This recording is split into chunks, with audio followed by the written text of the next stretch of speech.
Presidente, entonces mañana se cumplen ya 3 semanas de la Asamblea trabajando, instalada después de este plazo de la muerte cruzada. Usted ha dicho y el presidente han dicho que este acuerdo con el que se logró la selección de las autoridades y de las comisiones de la Asamblea no es un pacto a largo plazo, no es un acuerdo a largo plazo, sino algo muy coyuntural. ¿Es esto así? ¿Cómo va a funcionar este acuerdo de aquí en adelante o ya ese acuerdo murió? No, nada muerto, aquí al contrario. El acuerdo es por la gobernabilidad. Y más allá de las autoridades que le dan el ritmo al acuerdo, hay que ver los ejes de trabajo. Y esos ejes son muy sencillos. Trabajar por el empleo, ya nos llegó una ley económica urgente por parte del presidente, más allá que hay otras leyes aquí presentadas por diferentes partidos políticos que justamente dinamizan el empleo. Vamos a trabajar por la seguridad. Acabamos de aprobar una ley hace un par de días en cuanto a seguridad privada. Vamos a trabajar por la educación y la salud, que es importantísimo, y vamos a luchar contra la corrupción. Entonces los ejes son muy claros. Empleo, seguridad, salud y educación, lucha contra la corrupción. La lucha contra la corrupción desde el lado de la fiscalización. Entonces es muy sencillo. Esos son los ejes de trabajo. ¿Cómo se logran? Muy sencillo. Resolviendo los proyectos que están en segundo debate, compilando proyectos, 35 proyectos del Código Orgánico Integral Penal ya son uno, ya se aprobó eso. Estamos trabajando en los 600 proyectos represados, ojalá los podamos hacer 50 por materia, dándole celeridad a esto y damos un espacio para las cosas coyunturales y las cosas emergentes. Por ejemplo, hoy si Dios quiere aprobar la ley de prevención de riesgos, que es súper necesaria a puertas de un fenómeno del Niño en el Ecuador. Pero los votos están asegurados para los proyectos del gobierno, por ejemplo, la reforma tributaria que ya está ingresada aquí en la Asamblea, el correísmo, por ejemplo, ya ha puesto algunos reparos.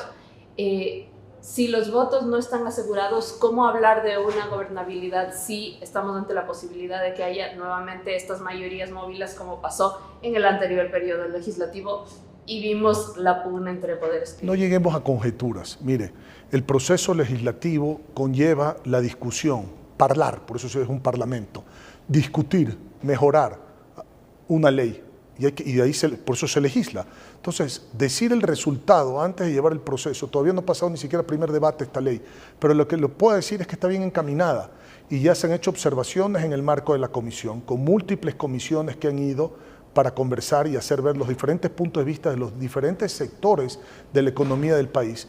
Y el trabajo de la Asamblea es eso, mejorar una ley. Estoy seguro que van a haber los votos para aprobar la ley. Estoy seguro porque hay la intervención y la inclusión de todos los movimientos políticos en la discusión de la ley. ¿Descarta usted entonces un escenario de mayorías móviles? No, yo creo que hay que entender esto porque las mayorías móviles ya se han dado. Si usted ha visto la historia de estas 3 semanas de la Asamblea Nacional. ¿Cuáles son las mayorías móviles? Por ejemplo, la tercera vocalía del CAL. Esa tercera vocalía del CAL no participó en Revolución Ciudadana y sin embargo hubo mayoría.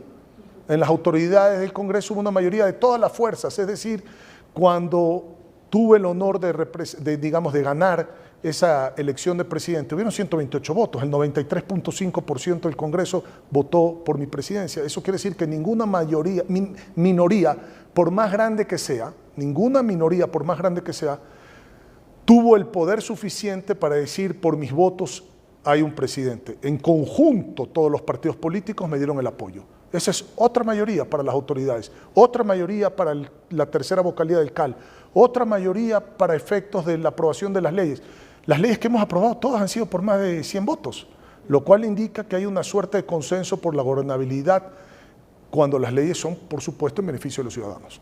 Usted habla mucho de esto de la gobernabilidad y el presidente Noboa también lo ha mencionado, se ha alegrado públicamente de esta gobernabilidad que la Asamblea le está brindando. ¿Cómo es su relación con el presidente, dado que ustedes ya fueron colegas durante 2 años, usted lo conoce? ¿Cómo se ha ido llevando en este tiempo que están los dos en los cargos más importantes del Estado?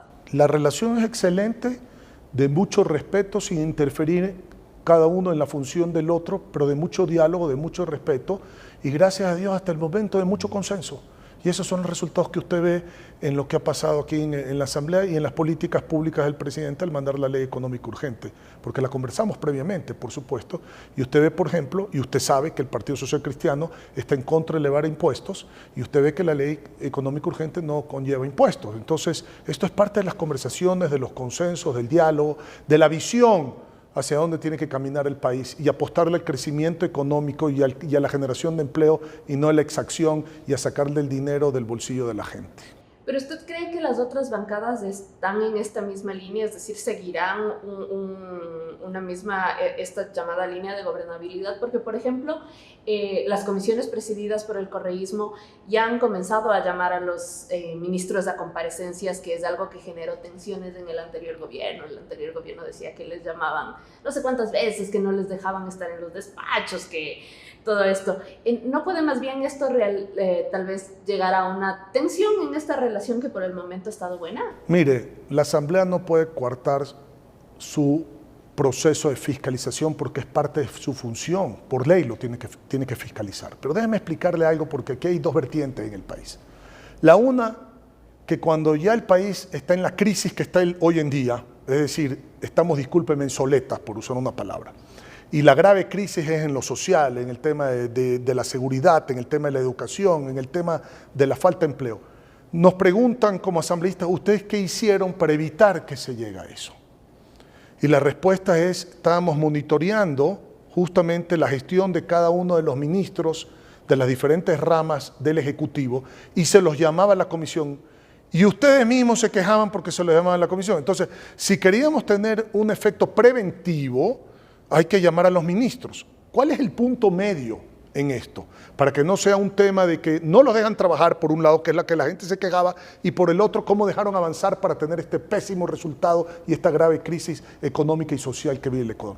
El punto medio es justamente recuperar dentro de la Asamblea Nacional lo que se llama esta unidad de seguimiento de la ejecución del presupuesto general del Estado por parte de cada rama del Ejecutivo, que es un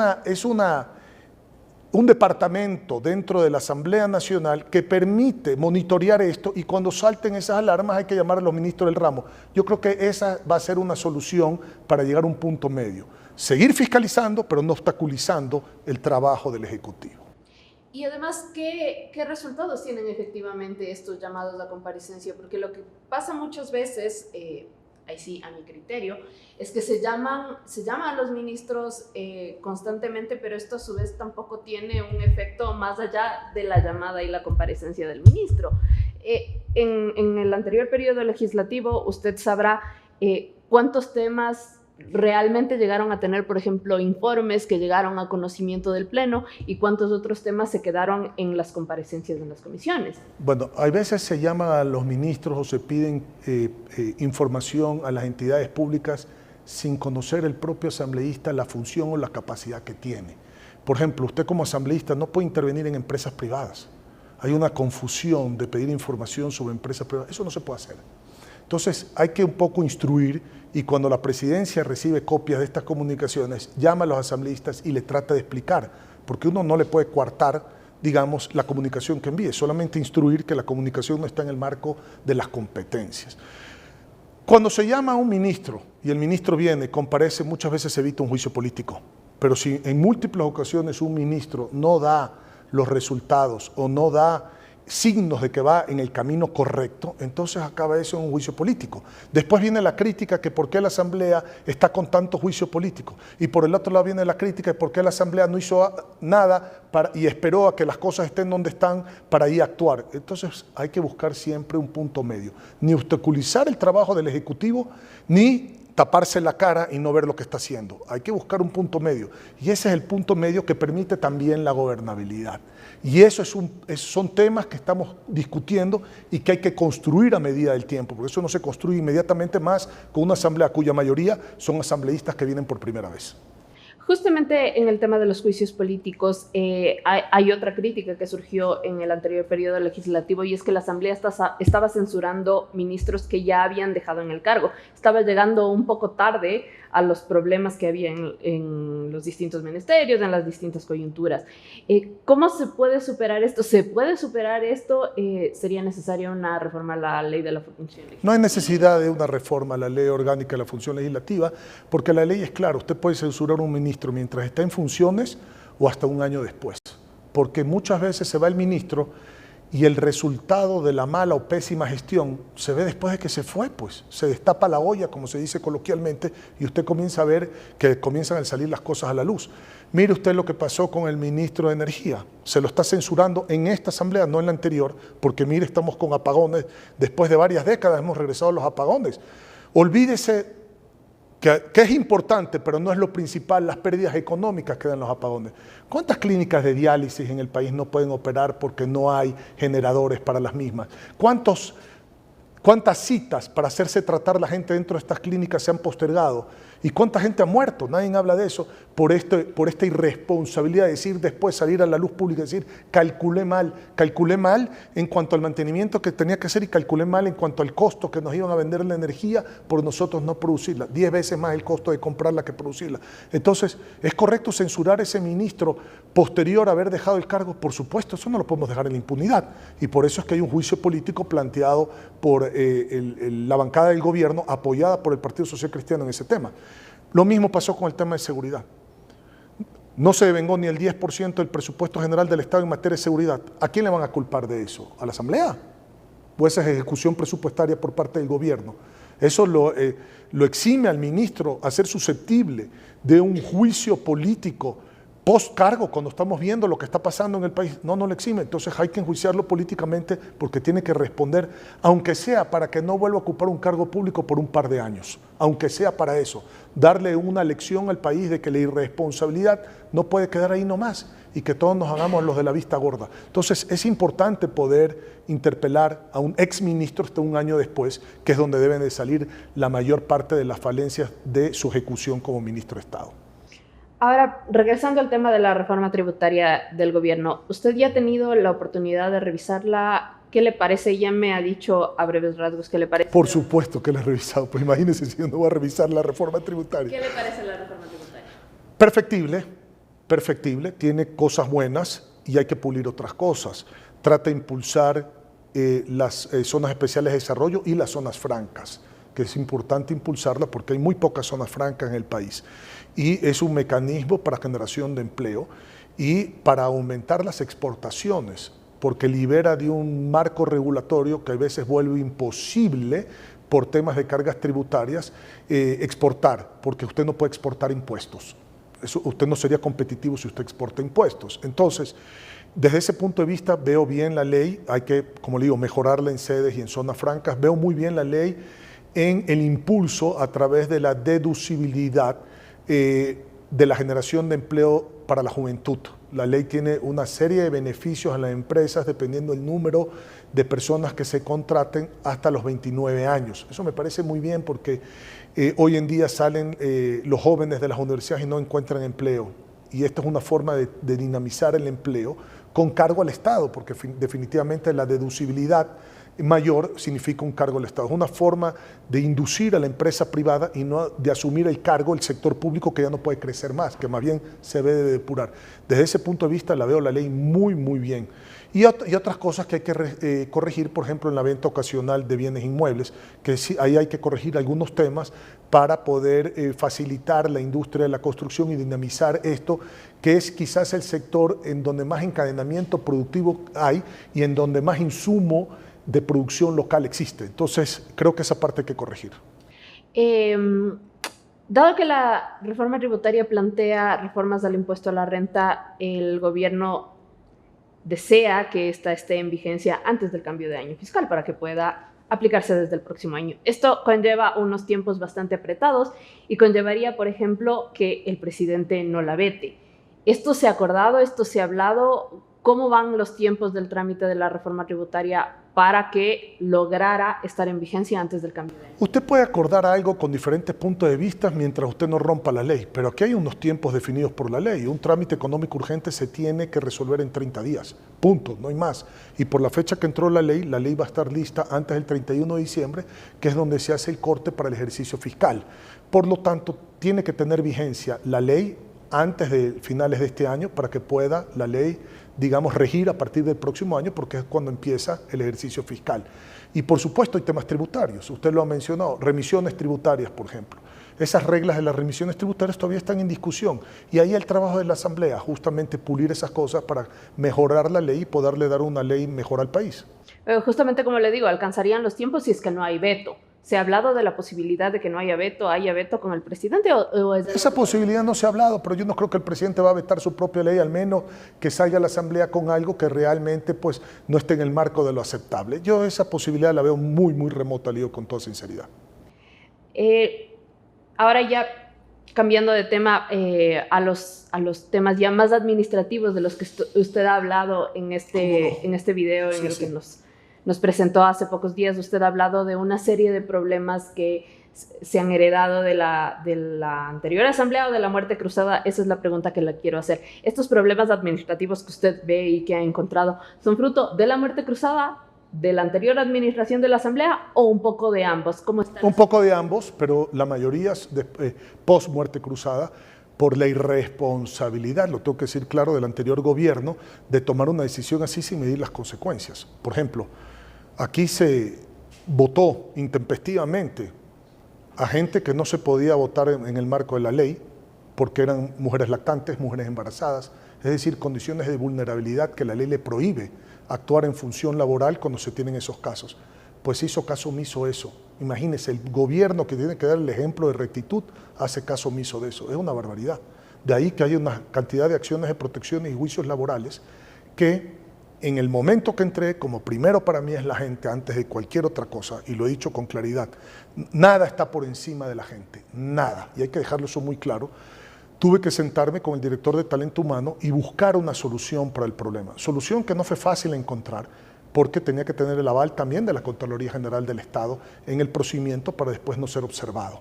Entonces me senté con el delegado de la Contraloría General del Estado, con la gente de talento humano, y lo que no se podía hacer y que me decían que no se podía hacer, pues resulta que mágicamente 24 horas después de esa reunión ya se podía hacer. Y de ahí fuimos a tomar una decisión en el Consejo de Administración Legislativa para que quede avalado por el organismo administrativo legislativo, que es el CAL, y comenzar accionar en sentido positivo para resolver esos problemas. Pero esa es una arista, la laboral.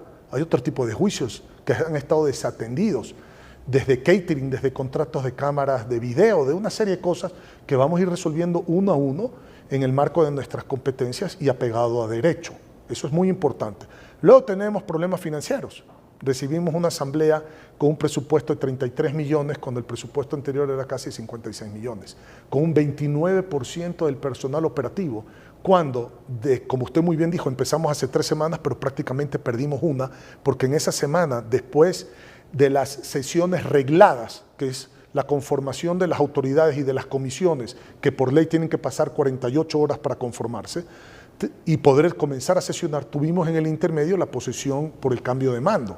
Esa posesión del cambio de mando demanda recursos, demanda personal, demanda logística, demanda seguridad, demanda un millón de cosas.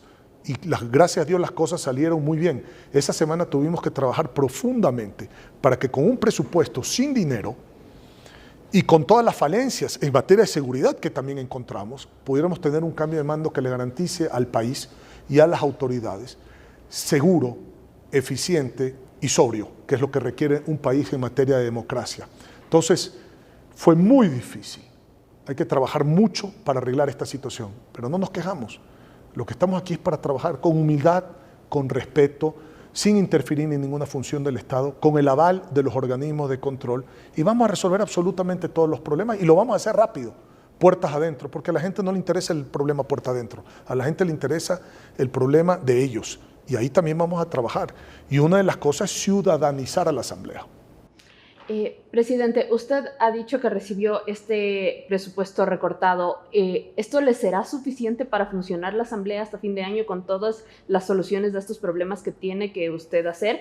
¿O deberá solicitar más dinero? ¿Cómo va a ser la acción en ese lado? No. Usted tiene que entender cómo funciona el país en materia del presupuesto general del Estado. En un año electoral, cuando sube un presidente, se prorroga el presupuesto general del Estado hasta por 6 meses. Entonces, el próximo año el presupuesto de la Asamblea tiene que ser el presupuesto original con el cual se destinó este año, 55 y pico de millones de dólares. Eso es lo que tiene que tener de presupuesto por prórroga, que es la parte legal de cómo se estructura el presupuesto general del Estado en un año electoral y de cambio de mando. ¿Y eso será suficiente para todos sus planes? Usted ha hablado, por ejemplo, de la adquisición de no sé si es adquisición, pero de lograr estas nuevas certificaciones ISO, que son, por ejemplo, un gasto importante. Muy importante, pero no solamente eso, porque tenemos aquí funcionarios de carrera con más de 30 años, con 40 años de trabajo, que muchos de ellos quieren ya retirarse en el mes de marzo, ya han hablado que se quieren retirar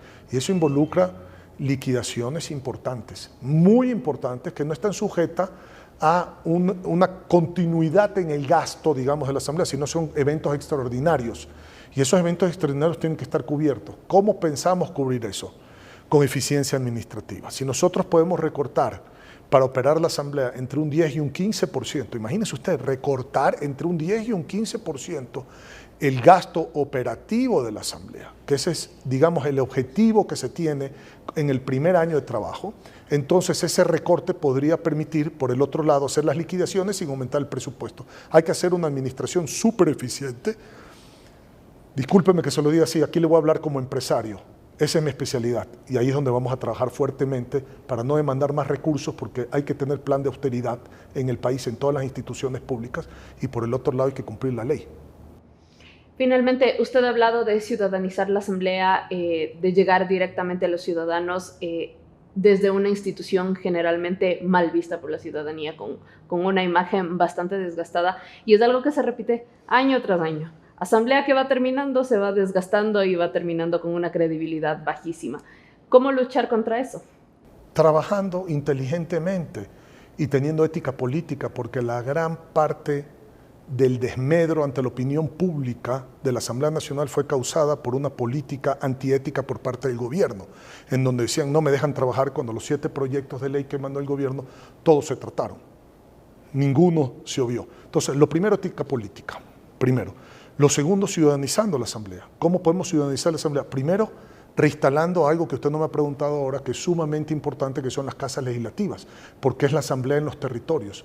Es la Asamblea en cada una de las provincias del país. Eso está cerrado. Después de la muerte cruzada, todos esos contratos se dejaron de pagar. Muchas se desalojaron, están los muebles inventariados en bodegas aquí en Quito, hay que reinstalarlas, hay procesos legales por esas terminaciones de contratos unilaterales y entonces estoy trabajando fuertemente para poder reinstalar las casas legislativas en las 24 provincias. Y le digo 24 porque aquí en Quito también podemos tener casa legislativa, sobre todo en el sur de Quito, para que la gente no se tenga que movilizar acá, y en el resto del país porque el asambleísta tiene que ir al territorio, no pedirle al pueblo que venga a Quito. Y más que en una condición de inseguridad y de falta de empleo y de crisis económica. Entonces, primero, recuperar las casas legislativas. Segundo, tenemos los programas de participación ciudadana, asamblea en la universidad, asamblea en los colegios, la visita justamente a la asamblea para entender lo que se hace en el marco del poder legislativo, las sesiones. Una vez que pasemos esta etapa de transición de la reapertura de la Asamblea Nacional, espero ya en 90 días poder tener un cronograma, por lo menos para una semana al mes, el asambleísta no estar encerrado aquí en Quito entre 4 paredes oscuras y grises, aislados de la realidad del pueblo, sino trabajando en su territorio a través de la Casa Legislativa. Pero tengo que recuperar la Casa Legislativa para eso. Si yo puedo acercar la asamblea a la gente, trabajar los asambleístas en sus territorios, que la gente pueda demandar sus necesidades en las casas legislativas y darle tiempo. Las comisiones, trabajarlas puntualmente en una semana en específico durante el mes y resolver en el pleno en un par de semanas. Entonces, con los programas de participación ciudadana, con los programas justamente de recuperación de las casas legislativas, y con esta organización para efectos de atender la parte legislativa podríamos entonces sí tener más contacto y aprobar las leyes que son necesarias y, discúlpeme, dejar de perder el tiempo en el día del bizcocho, del marcipán, de la bicicleta, de la bujía, porque eso a nadie le interesa. Entonces aquí también vamos a poner orden, inclusive pidiéndole a los asambleístas que se limiten los cambios del orden del día para que las cosas que se traten sean en función de las urgentes necesidades del pueblo y no de estas ridiculeces que no ayudan, no cooperan y nos hacen perder el tiempo. Un tema que se me escapaba del que usted habló ya para ir cerrando, en el video, es la falta de entrega de la información en ciertas comisiones, incluida, por ejemplo, la comisión de enmiendas, que yo le había preguntado en la primera rueda de prensa que tuvimos después de su posesión, que es que está pendiente la reforma constitucional en el tema de Fuerzas Armadas. ¿Qué es lo que está pasando con estas comisiones? Y específicamente sobre la comisión de fiscalización, es un tema que pasaba por el anterior presidente de la comisión, y en esa específica, ¿cómo se puede solucionar?